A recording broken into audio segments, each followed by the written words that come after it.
பாராளுமன்ற தேர்தலில் காங்கிரஸுக்கு நம்ம சப்போர்ட்டாக இருந்தோம், அவங்களுக்கு கூட்டணியில் சேர்த்துக்கிட்டோம். சட்டமன்ற தேர்தலுக்கு அவசியம் இல்லை.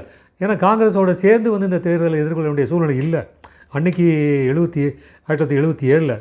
அதனால் வந்தவர் என்ன பண்ணார்னா, இங்கே ஒரு கூட்டம் நடத்தினார், பொதுக்குழு கூட்டம் நடத்தி பேசும்போது என்ன சொன்னார்னா, இந்திரா காந்தி சொல்கிறாங்க, ஒரு அன்கண்ட்ரோலபிள் க்ரௌடு, அப்படி அதாவது கட்டுப்பாடு இல்லாத ஒரு கூட்டம் உங்களுக்கு இருக்குது, அப்படி வந்து அந்த கூட்டத்தை வச்சு நீங்கள் வந்து மெயின்டைன் பண்ண முடியாது, நாங்களும் சேர்ந்துருந்தால் தான் உங்களுக்கு வந்து சமாளிக்க முடியும் அப்படின்னு சொல்லி அந்த அம்மா சொல்கிறாங்க.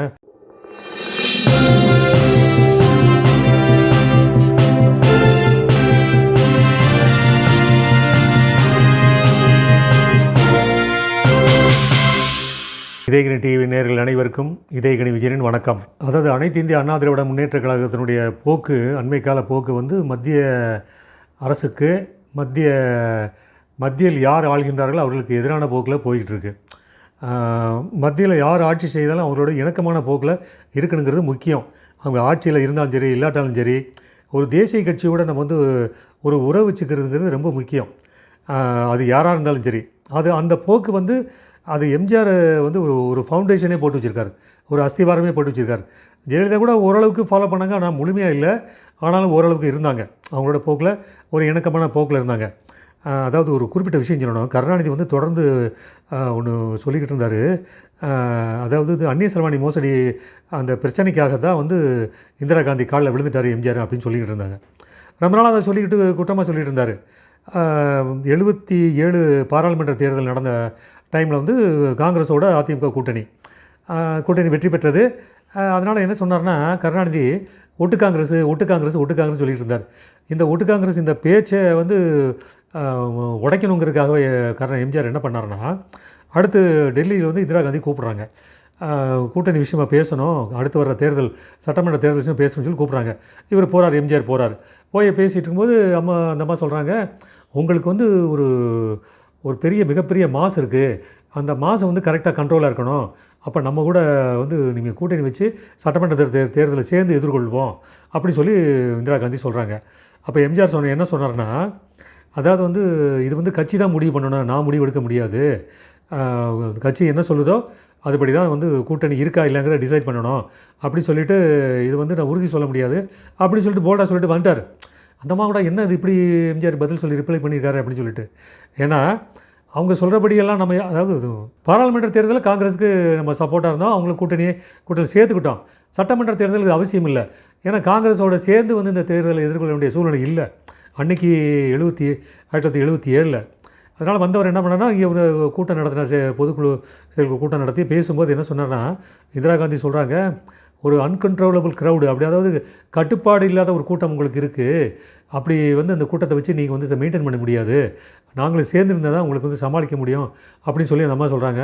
அப்படியே நம்ம இருக்கோம், நான் சொல்கிறது நீங்கள் கேட்க மாட்டீங்களா, நம்ம வந்து இந்த கட்சி வந்து ஒரு கட்டுப்பாடு இல்லாமலாம் இருக்குது அப்படி சொல்லி நம்ம கட்டுப்பாடாக இருக்கோங்கிறத சட்டமன்ற தேர்தலை வந்து நம்ம நிரூபிக்கணும். அதனால் வந்து இவங்களோட கூட்டணியில் காங்கிரஸோட கூட்டணி இல்லை அப்படிங்கிறத பகிரங்கமாக சொன்னார் எம்ஜிஆர். ஸோ அந்த தைரியம் எம்ஜிஆருக்கு அன்றைக்கி, அந்த தைரியம் பாராளுமன்ற தேர்தலில் கூட்டணி வைக்கிறதுல வந்து எந்த விதமான சுணக்கமும் கிடையாது. ஆனால் சட்டமன்ற தேர்தல் 77 சட்டமன்ற தேர்தலில் கூட்டணி இல்லைங்கிறது இது பண்ணார். இதனுடைய காரணம் என்னென்னா, இதனால் வந்து வலது கம்யூனிஸ்ட் வந்து அந்த கூட்டணிலேருந்து விலகி போயிடுச்சு. எம்ஜிஆர் அதை பொருட்படுத்தலை, ஐயோ கூட்டணி விலகி போயிடுச்சுன்னு பொருட்படுத்தலை. இடது கம்யூனிஸ்ட்டு மற்ற கட்சிகளோடு சேர்ந்து வந்து அவர் வந்து 77 சட்டமன்ற தேர்தல், தமிழக சட்டமன்ற தேர்தலை எதிர்கொண்டு வெற்றி பெற்றார். அதை மக்களை நம்புகிறார் எம்ஜிஆர்.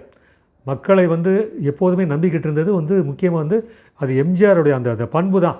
அது நம்பி கெட்டவர்கள், என்னை நம்பி கெட்டவர்கள் இல்லை அப்படிங்கிற இல்லையா, மக்களை நம்பி கெட்டவர்கள் இல்லைங்கிறத எம்ஜிஆர் நிரூபித்தார். ஸோ அப்படி நடந்தது அந்த அன்றைக்கி நடந்த விஷயம். அப்புறம் இந்திரா காந்திக்கு அப்புறம் மொரார்ஜி தேசாய் வந்தார். இந்திரா காந்தி வந்து அந்த அம்மா மேலே நடவடிக்கை எடுக்கப்பட்டு அவங்க இந்த கட்சி வந்து, அதாவது அவங்க தோற்கடிக்கப்பட்டு அடுத்து வந்த தேர்தலில் வந்து மொரார்ஜி பிரதமராகிறாரு. மொரார்ஜி பிரதமராக வந்தப்போ அதுக்காக காங்கிரஸோட உறவு இருக்குங்கிறதுக்காக மொரார்ஜியை வந்து அவங்க வந்து விரோதம் பண்ணிக்கல, மொரார்ஜியோட இணக்கமாக வந்து போனார். ஏன்னா தமிழ்நாட்டுக்கு தேவையான நல்ல விஷயங்களை வந்து தேவையான உதவிகளை வந்து மத்திய அரசோட இணக்கமாக இருந்தால் தான் வந்து பெற முடியும்னு சொல்லிட்டு இதாக இருந்தார். மொரார்ஜி ஒரே ஒரு விஷயம் மட்டும் சொன்னார். என்னென்னா, தஞ்சாவூரில் வந்து இடைத்தேர்தல் வந்தது, பாராளுமன்ற இடைத்தேர்தல் வந்துச்சு. அந்த தேர்தலில் இந்திரா காந்தி நிற்க விரும்பினாங்க. அது மட்டும் மொரார்ஜி என்ன சொன்னார்னா, இந்திரா காந்தி நிற்கிறதுக்கு நீங்கள் வந்து சப்போர்ட் பண்ணக்கூடாது, நீங்கள் இடம் கொடுக்காதீங்க அப்படின்னு எம்ஜிஆர் கேட்டுக்கிட்டார். எம்ஜிஆர் அதனால் என்ன பண்ணார்னா, அதுக்காக அவர் சொன்னபடிலாம் அவர் ஆடிடல. என்ன பண்ணார்னா, அந்த தஞ்சாவூரில் அதாவது அதிமுக சார்பில் யாரையும் வேட்பாளர் நிறுத்தாமல் காங்கிரஸ் வேட்பாளர் சிங்காரவேலுக்கு இவர் வந்து சப்போர்ட் பண்ணார். காங்கிரஸ் வேட்பாளர் சிங்காரவேலுக்கு எம்ஜிஆர் சப்போர்ட் பண்ணார். அது வந்து மொரார்ஜிக்கு பயந்துக்கிட்டு பண்ணலை, அவர் தைரியமாக பண்ணார். அதான் எங்கே தைரியமாக இருக்கணும் அங்கே தைரியமாக இருந்தார், எங்கே வந்து அவங்களோட நட்பாக இருக்கணுமோ அங்கே நட்பாக இருந்தார். ஸோ பேலன்ஸ் பண்ணிக்கிட்டார், தன்னை வந்து பேலன்ஸ் பண்ணிக்கிட்டார் எம்ஜிஆர். அதுதான் அவருடைய மேன்மை. அதுக்கடுத்து சரண் சிங் வந்தார். சரண் சிங் பிரதமராக இருந்தப்போ, அதாவது தமிழகத்திலேருந்து முதல் முறையாக மத்திய அமைச்சரவையில் இடம்பெற்ற 2 பேர் இருக்காங்கன்னா, ஒன்று அது அதிமுக சார்பில் பாலா பழனூர், சத்யவாணி முத்து. சத்யவாணி முத்து வந்து சமூக நலத்துறை, பாலா பழனூர் வந்து கப்பல் போக்குவரத்துறை. ஸோ இந்த 2 பதவியும் வந்து நமக்கு அதிமுக மூலமாக தமிழ்நாட்டிற்கு கிடைத்த முதல் அமைச்சரவை பதவி கிடைச்சது அது எம்ஜிஆருடைய அணுகுமுறையினால்.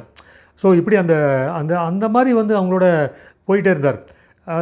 இந்த போக்கு இப்போ இது ஏன் உதாரணம் சொல்கிறேன்னா, 2019 டைமில் பாரதிய ஜனதாவோடு இவர் சந்திரபாபு நாயுடு தலைமையிலான கட்சி தெலுங்கு தேசம் வந்து உறவோடு இல்லை. அப்போ வந்து எதிர்ப்போக்கில் இருந்துச்சு. அதே சந்திரபாபு நாயுடு இந்த கடந்த பாராளுமன்ற தேர்தலில் கூட்டணி வச்சு வென்றதன் விளைவாக மத்தியில் அமைச்சரவை பொறுப்பு அவங்களுக்கு கிடச்சிது. இப்போ இந்த போன தேர்தலில் மட்டும் அதிமுக பாரதிய ஜனதா எதிர்க்காமல் அவங்களோட இணக்கமான கூட்டணி அமைச்சு ஜெயித்தாலும் ஜெயிக்காமல் போயிருந்தாலும் ஏதோ ஒரு, அதாவது ராஜ்யசபா எம்பி மூலமாக, அந்த எம்பி மூலமாக வந்து அதிமுகவுக்கு மத்திய அமைச்சர்கள் இடம் கிடைச்சிருக்கும். அந்த வாய்ப்பை வந்து, அந்த சந்தர்ப்பங்களை வந்து அதிமுக கோட்டை விட்டுருக்கு. அதனால தான் எப்போவுமே மத்திய அரசோடு, அதாவது மத்தியில் யார் ஆட்சிக்கு வரணுங்கிறது கூட, யார் பிரதமராக வரணும்னு கூட வந்து அதிமுக சொல்லலை, கருத்து தெரிவிக்கல. அப்படி என்ன நீங்கள் வந்து பாரதியனோட விரோத போக்கில் நீங்கள் போகிறீங்க? சம்பந்தம் இல்லாமல் பொருத்தம் இல்லாத மனப்போக்கு, அரசியல் போக்கு, இந்த போக்கிலிருந்து அதிமுக விடுபட வேண்டும். ஏன்னா இன்றைக்கெல்லாம் ஃபீல் பண்ணுறாங்க, பாரதியனோட கூட்டணி வைக்காமல் போயிட்டோமேங்கிறது இப்போ ஃபீல் பண்ணுறாங்க. அதான் தலைமை பண்பு உள்ளவங்க என்ன பண்ணணும்னா, முடிவெடுக்கிறதுல தெளிவு வேண்டும். அந்த தெளிவும் துணிவும் இல்லைன்னா அவங்களுக்கும் வந்து பிரச்சனை, அவங்க சார்ந்த கட்சிக்கும் பிரச்சனை. ஸோ இதுலேருந்து, ஏன்னா இவங்க யாருக்காக பயப்படுறாங்க, எதுக்கு பயப்படுறாங்கங்கிறது வந்து தொண்டர்கள் இப்போ உணர ஆரம்பிச்சிட்டாங்க. ஏன் பயப்படுறாங்கன்னு தொண்டர்கள் உணர ஆரம்பிச்சிட்டாங்க. இது வந்து இந்த உணர்றதை வந்து வலுப்பட்டுச்சுன்னா அதனுடைய விளைவு வந்து அடுத்தடுத்து வருகின்ற சந்தர்ப்பங்கள் வந்து நீங்கள் வந்து பாதிக்கப்படுவீர்கள், அந்த கட்சி பாதிக்கப்படும். எதுவாக இருந்தாலும், அதாவது எம்ஜிஆர் என்ற அந்த பெயரும் அந்த இரட்டை இலையும் இருக்கின்றவரை அதிமுக என்ற கட்சி வந்து இருக்கும். என்னன்னா கொஞ்சம் வலிமை வேணால் குன்றி இருக்கலாமே ஒழி, அந்த கட்சி வந்து ஒருபோதும் அதுக்கு வந்து பாழ்பட்டு போகாது, அது உறுதி. அது ஏன்னா ஜெயலலிதாவும் அதை வந்து கட்டமைச்ச விதமும் அந்த மாதிரி வாங்கிச்சிருக்காங்க. அதனால் வந்து ஒரு இது தலைமை போக்கு மாற வேண்டும், இல்லை தலைமையை தூக்கி எறிய வேண்டும், தலைமை மாற வேண்டும்.